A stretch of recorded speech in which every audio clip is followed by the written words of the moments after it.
It's Christmas time. This small business is in danger.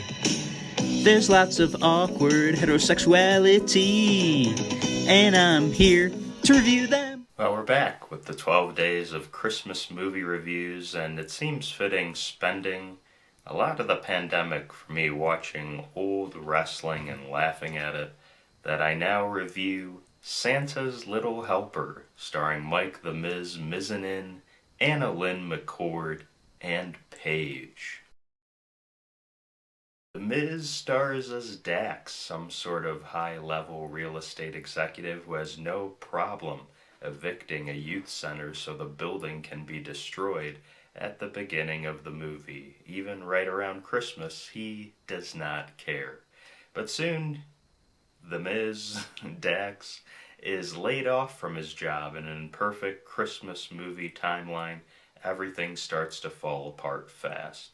His girlfriend leaves him, he loses his car, he's near foreclosure on a house that he lives in. He's spent way beyond his means and is now basically without anything in life. He has a chance encounter with a guy dressed like Santa Claus. Little does he know, it is Santa Claus. And so after meeting Dax, Santa heads back to the North Pole. And Santa is in need. His top assistant, the Ho-Ho-Ho, is leaving his position after 200 years, and so he needs to find a new Ho-Ho-Ho, and feels that Dax is perfect for the role. So he sends his most reliable elf, Billy, from the North Pole to wherever Dax is, to test him out and make sure that he is fully qualified and following the rules and good nature of Santa and the Ho-Ho-Ho rule through a series of tests. Also, there's Eleanor, who is the daughter of the current leaving Ho-Ho-Ho, and feels it's her right to become the next Ho-Ho-Ho, so she does not like what Santa's up to, asking this normie in Dax to potentially become the next Ho-Ho-Ho. So what will happen? Will Dax get out of being his negative, hating the world kind of ways and qualify himself to become the next Ho-Ho-Ho? Will a romance occur between Dax and Billy?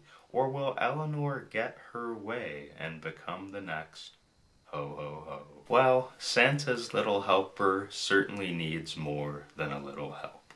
It's not surprising. What's strange is this is, of course, a WWE Studios produced movie.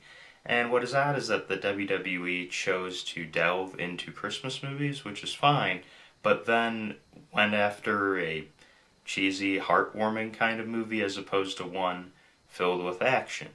The Miz is extremely good at having the acting range of being The Miz. He's purely just his wrestling character now in other characters assigned to him for the movies he's in.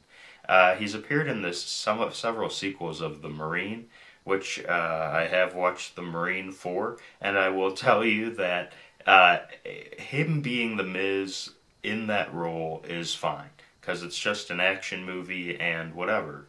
But in the realm of a Christmas movie where you're supposed to, maybe actually like the lead character, pretty difficult, and it's unnecessary. All the WWE really knows is, they don't know anything only other than pro wrestling. They shouldn't even really delve into action films. But if you're going to do it and you have these big people who have action ability, probably just make a Christmas action movie as opposed to one with any kind of heartwarming nature to it. So that's already a negative to the movie.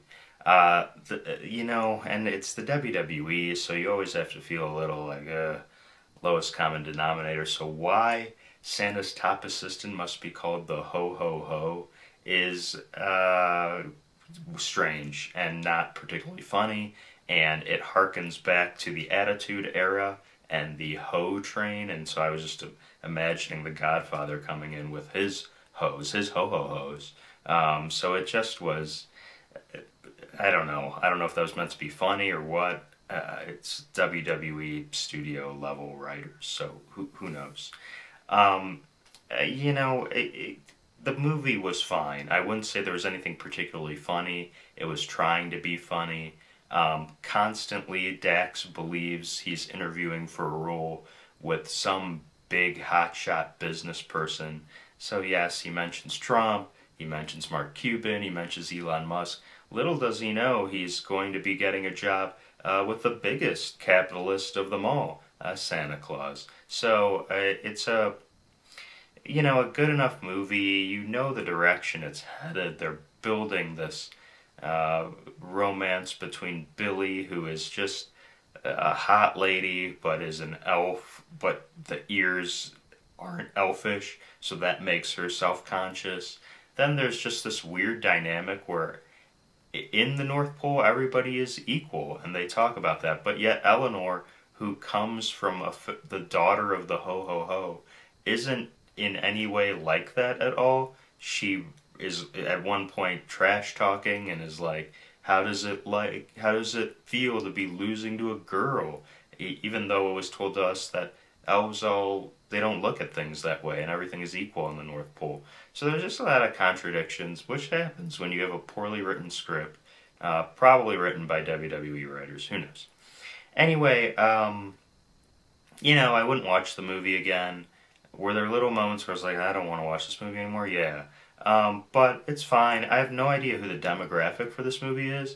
Presumably me, because I actually have watched the WWE as a kid, and now I'm an adult, and maybe I'll watch it. But I don't even think, kids would want to watch this movie unless they really love The Miz. And I should love The Miz. He's from Cleveland. I actually went to the Mr. Hero that his mother owned. I believe he worked there, at least at that time, on occasion.